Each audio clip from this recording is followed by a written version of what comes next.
మీ business ఏదైనా మీ ఊర్లో promotion చేయాలంటే అది సుమన్ టీవీతోనే సాధ్యం. ఇప్పుడే సంప్రదించండి. ఈ చెప్పిన పనులన్నీ చేసే ప్రజల వద్దకు పోతాం. ఇది మన యొక్క ఎన్డీఏ కూటమి ప్రభుత్వం, తెలుగుదేశం పార్టీ విధానం. గౌరవ ముఖ్యమంత్రి చంద్రబాబు నాయుడు గారు, పవన్ కళ్యాణ్ గారుల యొక్క నాయకత్వంలో ఇవన్నీ మనం చేసుకోబోతున్నామని ఈ సందర్భంగా మీకు తెలియజేసుకుంటూ, 100 వసంతాలు నిండి నవ యువకుడిలాగా ఏ విధంగానైతే ఈ రాష్ట్ర పరిపాలన కొనసాగించేదానికి యువకులకు మించి ఈ రోజు ఏ విధంగానైతే అహర్నిశలు రాష్ట్ర అభివృద్ధి కోసం కష్టపడుతున్నాడో ఆ నాయకుడిని మనం స్ఫూర్తిగా తీసుకుందామని తెలియజేస్తూ, మరి ఒక్కసారి మన నాయకుడైనటువంటి చంద్రబాబు నాయుడు గారి యొక్క 75వ జన్మదిన శుభాకాంక్షలు తెలియజేస్తూ, ఇక్కడికి విచ్చేసినటువంటి మన యొక్క టీడీపీ ఎన్డీఏ కూటమి ప్రభుత్వం పరిపాలనలో ఉంది. జోడెడ్లు బండికి ఉంటే బండి ఏ విధంగానైతే పరిగెత్తగలుగుతుందో, అరకని ఏ విధంగానైతే మనం చేయగలుగుతామో, ఒకవైపు నారా చంద్రబాబు నాయుడు గారు, రెండవ వైపు పవర్ స్టార్ జనసేన అధినాయకుడు పవన్ కళ్యాణ్ గారు. వీరందరికీ ఎవరు ఆశీస్సులు ఇస్తున్నారు? పైనుంచి నరేంద్ర మోడీ గారు.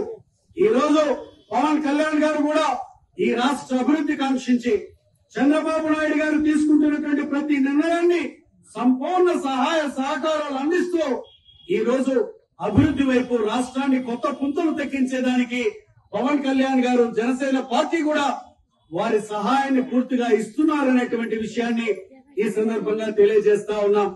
రేపు జూన్ నెలలో స్కూల్స్ ఓపెన్ అయిన వెంటనే ఏదైతే తల్లికి వందనం కార్యక్రమం ద్వారా చదువుకునేటువంటి పిల్లలు ఎంతమంది ఆ కుటుంబంలో ఉంటే అంతమందికి ఒక్కొక్క పిల్లవాడికి 15,000 రూపాయలు అందించేటువంటి కార్యక్రమాన్ని శ్రీకారం చుట్టబోతా ఉంది. అలాగే రైతులకు 20,000 రూపాయలు తొలకర్లు పడ్డ వెంటనే ఇచ్చేటువంటి కార్యక్రమాన్ని కూడా మొదలు పెట్టబోతా ఉంది. ఈ కార్యక్రమాలన్నీ బకాసురుడు మింగేసిన తర్వాత ఇక్కడ చెరుకు కదా గానిగల వేస్తే పిప్పి మిగులుతో చూడండి. అటువంటి పరిస్థితుల్లో ఆర్థిక వ్యవస్థను చిన్న భిన్నం చేసినటువంటి జగన్మోహన్ రెడ్డి గారి పరిపాలన తర్వాత అనుభవజ్ఞుడు, దార్శనికుడు, ఈ రాష్ట్రాన్ని అభివృద్ధి దిశలో ముందుకు తీసుకొని పోయే నాయకుడైనటువంటి చంద్రబాబు నాయుడు గారి నేతృత్వంలోని ప్రభుత్వం ఉండబట్టి ఇవన్నీ చేయగలుగుతున్నాం, చేయబోతున్నామని ఈ సందర్భంగా నేను తెలియజేస్తా ఉన్నాను. మాట్లాడుతున్నారు, నీ సూపర్ 6 ఏమైనాయి, అంతలోపలే ఏమైపోయిందని చెప్పి. ఏమయ్యా మీరా మాట్లాడేది? మీరు ఎన్నికల్లో ఏం వాగ్దానం ఇచ్చారు? 19లో మేము అధికారంలోకి వచ్చిన వెంటనే 2,000 పెన్షన్ ని 3,000 పెంచుతామని చెప్పారా లేదా? మీరు మరి ఎన్ని రోజులకు పెంచారు? మీరు 250 పెంచుకుంటూ పోయి 5 సంవత్సరాలకు 1,000 రూపాయలు పెంచి నువ్వు మరలా 250 పెంచేదానికి 2,50,00,000 25 కోట్ల పేపర్ ప్రకటనలు ఇచ్చి నీ కడుపు నింపుకున్నావు తప్పితే పేదవాడికి నువ్వు కడుపు నింపావా అని అడుగుతున్నాను నేను. మా పరిపాలన చూడండి.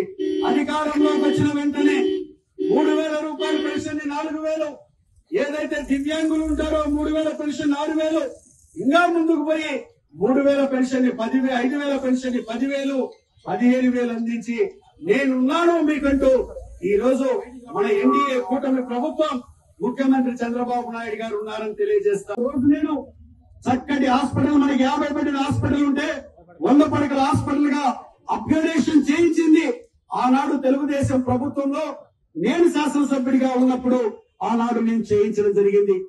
ప్రభుత్వం మారింది, వైఎస్ఆర్ ప్రభుత్వంలో దాన్ని మనకి కన్స్ట్రక్షన్ చేశారు. చేసిన తర్వాత ఏమైంది?